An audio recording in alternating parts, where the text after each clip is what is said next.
तुम्हाला विजयाला पुन्हा तुम्हाला स्वतः आहे सेवा केली आता मला हा द्यायला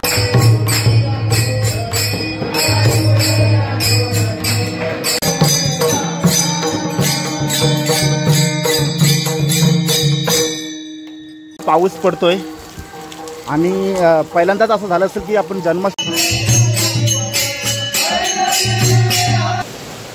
भाव अंतरीचे हळवे जसे जुई फूल स्वतःच्याच सुगंधाची स्वतःलाच फूल तुझे सूर भारवले अंतरंगी पाय अंगी मन हरपले तुझे।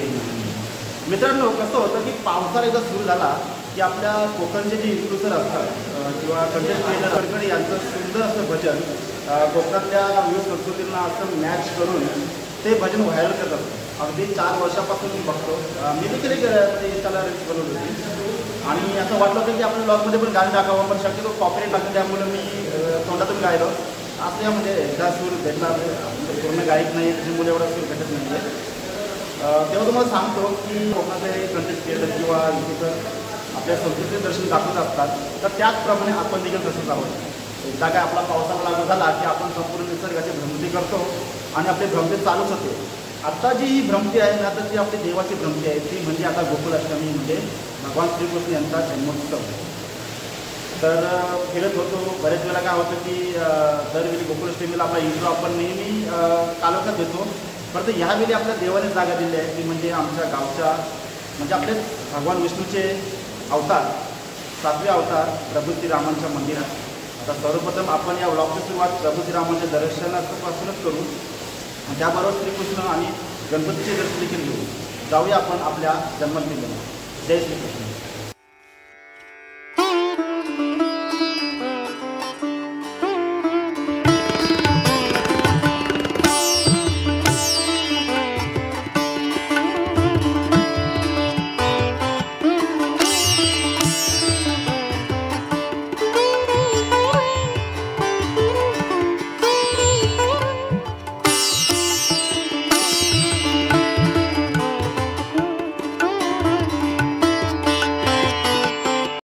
पहिल्यांदाच असं झालं असेल की आपण जन्माष्टमीला ब्लॉग शूट करायला चाललो आणि पाऊस पडतोय। आता यावेळी आपण थोडा टर्निंग पॉईंट घेतलेला आहे, म्हणजे थोडं वेगळं केलेलं आहे की दरवर्षी सुरुवात मी अगदी पाड्यापासून करायचो, पण आता यावेळी आपण ST स्टँडपासून सुरुवात करू। म्हणजे का माहीत आहे की वेळ जरा पुरण्यासाठी, कारण काय होतं की तिकडं परत जा राऊंड मारा आणि पलीकडे, म्हणून आपण काय करणार की तो शेवटचा सर्व कार्यक्रम आपल्या पाड्यावर बघायचा आहे। आपल्याला जायचं आता हनुमान मंदिरात।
कसा होता माझा चेहरा स्पष्ट दिसत नसेल असं ते, पण तुम्हाला आवाज येतो हे महत्त्वाचं आहे की आता ही श्रावणाची जी रात्र आहे आणि त्याच्यामध्ये पडणारा हा पाऊस बॉलिवूडच्या गाण्याची आठवण येते, परंतु आपल्याला बॉलिवूडचं गाणं आणायचं नाही, तर आपल्याला श्रीकृष्णाच्या भक्तीमध्ये रमायचं आहे। पावसाला आहे, श्रीकृष्ण जन्माष्टमी आहे, भरपूर पाऊस पडतोय आणि आपल्या बाजूच्या घरामधून एक सुंदर असा भजनाचा सूर ऐकू येतो।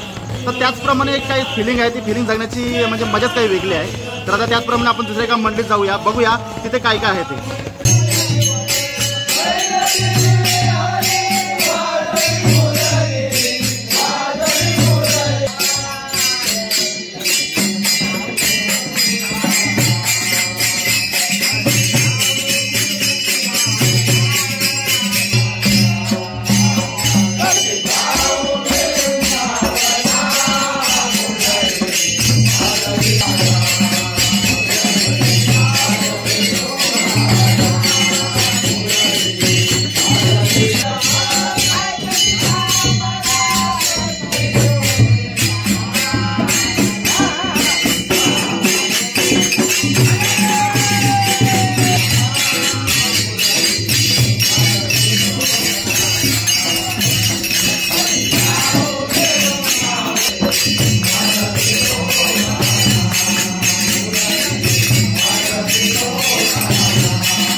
नेहमीपेक्षा आपल्याला आणखी एक मंडळ, मी म्हटलं ना की अजून नवीन मंडळ भेटलेले आहे, त्याच्यामुळे मी जरा गावातून लवकर सुरुवात केली, जेणेकरून थोडा वेळ वाचावा. म्हणजे काय अर्धा तास जरी आपल्याला भेटला तरी आपल्या 2 मंडळ एक्स्ट्रा म्हणजे आपल्याला घेता येते. भक्तीचं वातावरण आपल्याकडे किती पसरलं आहे तर ते आपल्याला फक्त पाहायचं आहे. जाऊया आपण आता एका नवीन मंडळाकडे.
पाऊस पडला आणि जरी वातावरण जरी थंडगार असलं तरी घाम थोडा फुटलेला आहे. आता मी म्हटलं ना की ज्याप्रमाणे म्हणजे कसं अर्धा जरी वाचला म्हणजे आणखी 2 मंडळं एक्सप्लोर करता येतील, म्हणजे बरं वाटतं जरा, कारण गावामध्ये भक्तिप्रसार किती चालू आहे ते आपल्याला समजते. आताच बघा की आपण दरवर्षीपेक्षा नवीन एका मंडळीमध्ये गेलो, म्हणजे ती जुनीच मंडळी आहे, नवीन मंडळी नाही जुनीच मंडळी आहे, परंतु मला गेल्या वर्षी माहिती झाली फक्त की त्यांचं भजन तिथं असतं म्हणून. तेव्हा तिथे जाऊन भगवान श्रीकृष्णाचे दर्शन तर झालेच, शिवाय आपले छत्रपती जे खरोखर आपले दैवत आहेत, जे हिंदवी स्वराज्याचे संस्थापक आहेत, आपल्या हिंदुस्थानाचे आराध्यदैवत, त्यांचे देखील दर्शन झाले. मस्त वाटलं. आता छत्रपतींनी ते ऊर्जा दिलेली आहे. आता आपलं काम सरळ करायचं, कारण आता आपल्या पाठीशी भगवान श्रीकृष्णाचा आशीर्वाद तर आहेच आणि छत्रपतीचा देखील आशीर्वाद आहे. जय श्रीकृष्ण. जय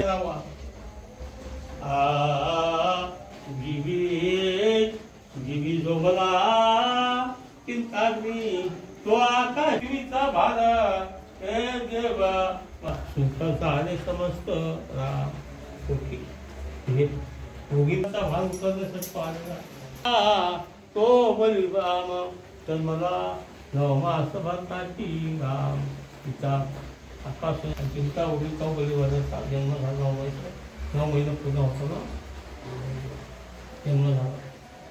प्रकाशला असं किरणा तैसा बलिरामा जन्म झाला. बलिरामाचा पुढा अवतार झाला चांगला. केशवरीच्या गर्भात गिरोधर आणि पुन्हा हरिमाया हरीची माया तिने अवतार घेतला ऐश्वर्याच्या गर्भात. आणि यशोदा गर्भिणी झाली तिथे देवकी पाही गावले.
अरे तू रामकरामध्ये 12 वर्षात आपण वनसोमध्ये स्पर्श केला नाही.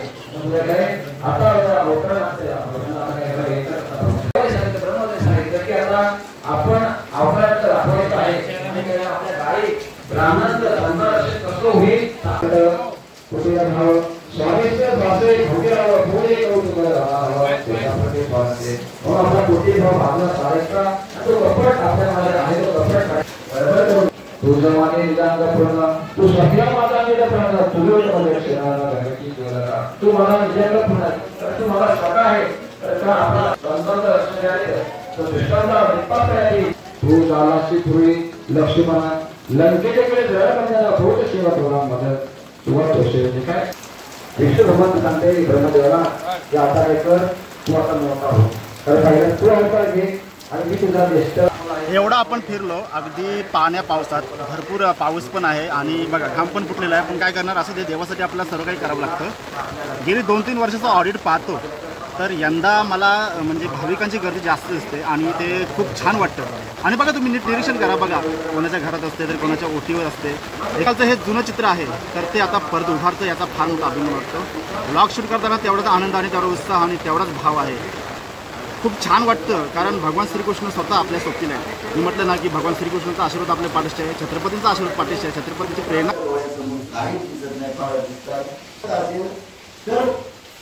बायको माझी आहे का, मुलं माझी आहेत का, आई बाप माझा होता, कोण कोणाच्या चालण्यामध्ये नवरा बायको एकत्र असतात, गोड बोलतात, सगळं करतात, पण म्हातारपणामध्ये याचा डॉक्टर की बाहेर वस्तू घर मानता नाचले घर होतो की त्या हा कधी एकदा जाते खरं मरता तरी पण नाचले घर थुंकून या हे घर आणि थुंकून नाचलं ही माया आहे फक्त त्यावेळीची माया. आणि मग आता असो हे माया राणीची प्रीत करणे रे देव काढून हे ब्रह्माधिकार करे करणे व तुझे आवडी व तुझे वाक्य मती नंतर तुझे कौसाल्या भैतान नंद होणे राहिले पुन्हा तुझा पोटे सर्व भगा करा ते क्षणी तिचा गर्भ जो 7वा गर्भ होता तो तिच्या उदरातून काढून कुठं नेला गोकुळाला नेला आणि कौसा पंडिता पुढे आजन पालक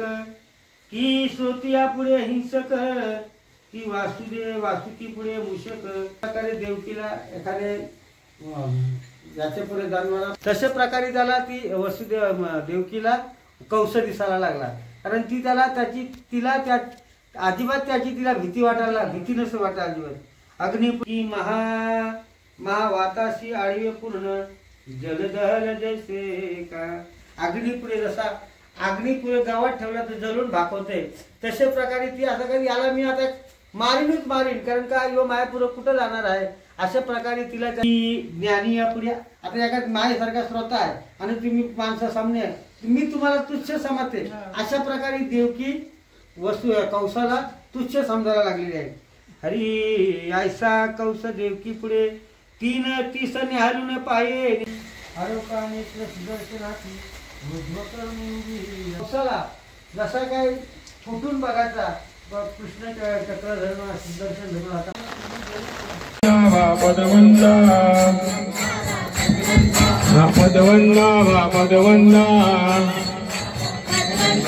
तोडून दरवाई धंदारी जे पदवंदा तोडून दरवाई धंदारी जे पदवंदा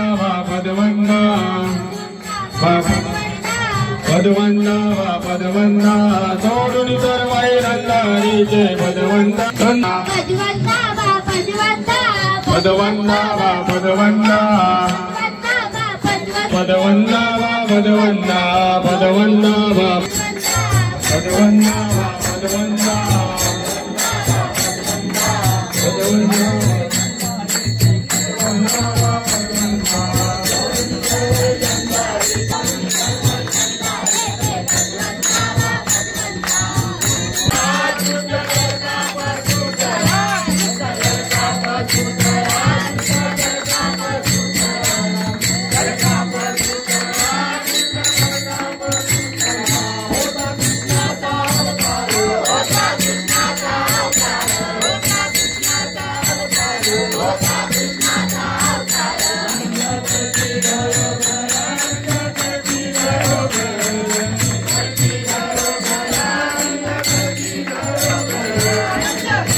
विनंती आहे.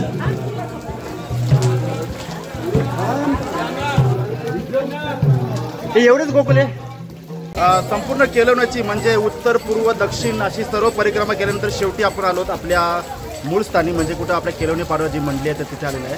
आता गोष्ट अशी झालेली आहे की आता मेन म्हणजे आता तुम्ही पालना तर पाहिलाच आहे अगोदर, तर आता आरतीचा टाईम आहे, पण पाऊस पण जोरदार पडते. आज पावसाने कृपा केलेली आहे, परंतु काय आहे माहीत आहे, पाऊस पडू दे अगर दूर येऊ दे, देवाची आरती दाखवणार म्हणजे दाखवणार.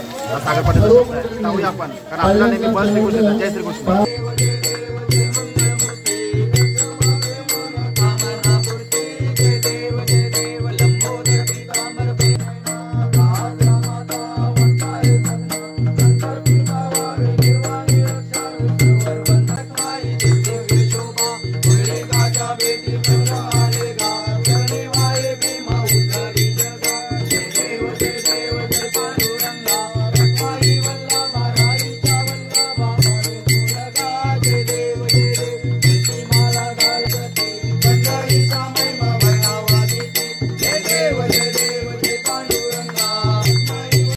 भर पावसात आज आमची मस्त छान आरती झालेली आहे. मी ठरवलं होतं की पाऊस किती जोरात असो, पूर आला तरी चालेल, परंतु देवाची आरती दाखवणार म्हणजे दाखवणार. आता जरी पाऊस पडत असला तरी काय टेन्शन नाही आहे, काही होणार नाही कोणाला. जाऊया आपण आता.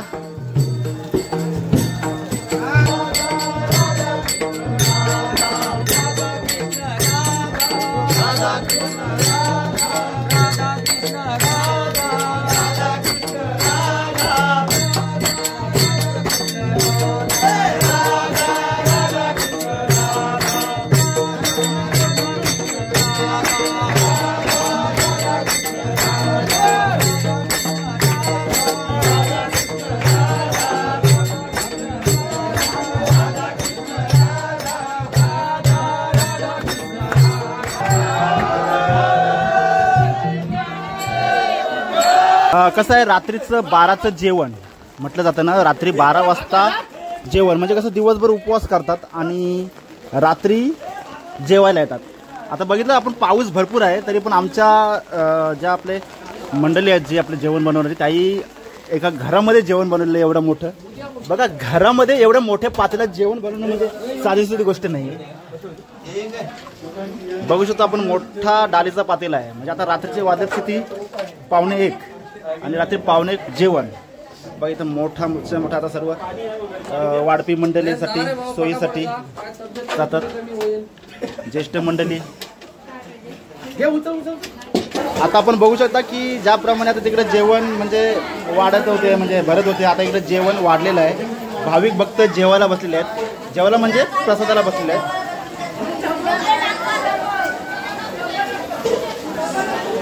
सर्व छान छान मस्त सर्व महाप्रसाद घेतात. बघूया एखाद्याला प्रश्न विचारूया आपण, जर उत्तर दिला तर. बघा आपण बघू शकता की रात्रीचं जेवण आणि कोपऱ्यात माणसं बसलेली आहेत. मस्त वाटतं, जरा एक फिलिंग येते. अशी मजा कधी कोणाला भेटत नाहीये आणि मजा नक्कीच घ्या. तसंच कसं वाटतो, मस्त वाटतो ना, छान वाटतो ना. हा बघा देवाचा प्रसाद आहे, मिळणं कोणाच्याही भाग्यात नाही आहे, कारण हे कसं रात्री मध्यरात्री असतं, आपल्या श्रीकृष्ण जन्मोत्सवाचा असतो. आणि बघा इथे एक स्वयंसेवक आलेला आहे. आता कुठेतरी शांतता वाटते आणि मस्त वाटतं. म्हणजे मी कसं काय सांगतो मला की या मंडळाचं आणि या भजनाचं एक तुम्हाला वैशिष्ट्य सांगतो की जुन्या शैलीतले घर, म्हणजे कसं आहे की आता RCCचे घरं आलेत डबल्याची, म्हणजे आपण बरेच असं म्हणजे स्लॅबचे वगैरे घरं करतो किंवा नवीन प्रकारचे घरं आलेत, तरी पण अजूनपर्यंत जुन्या शैलीतले घर आहे. तरी मी तुम्हाला सांगतो की हे आमच्या एकादशी मंडळीचं, म्हणजे एकादशीची जी आमची मंडळी आहे आमच्या केलवणी पाडव्याची, तर त्यांचं एक हेरिटेज आहे, म्हणजे वारसा स्थळ आहे. म्हणजे जुनं घर आणि त्याच्यामध्ये असणारा हा श्रीकृष्ण जन्मोत्सवाचा सोहळा. घर जरी छोटं असलं, जागा जरी छोटी असली तरी म्हणजे आपल्याला सगळे शॉट व्यवस्थित घेता येत नाही. कोण आलं थोडा माफ करा मला. परंतु कसं आहे की घर जरी छोटं असलं तरी आपल्या देवाचा उत्सव मोठा होतो ना, हा फार मोठा अभिमान आहे. तेव्हा तुमच्या सर्वांवर भगवान श्रीकृष्णाची कृपेची छाया राहू दे. परत भेटूया आपल्या नव्या व्हिडिओमध्ये. तोपर्यंत सर्वांना जय श्रीकृष्ण.